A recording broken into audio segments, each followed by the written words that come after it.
నేల నుంచి కొంత మట్టి తీసుకున్నాడు దేవుడు. కొంత మట్టి నేల నుంచి తీసుకున్నాడు. ఇది నేల అనుకోండి.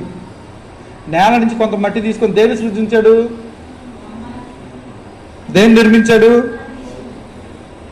బాహ్య పురుషుణ్ణి, శరీరాన్ని నిర్మించాడు. దేని నుంచి?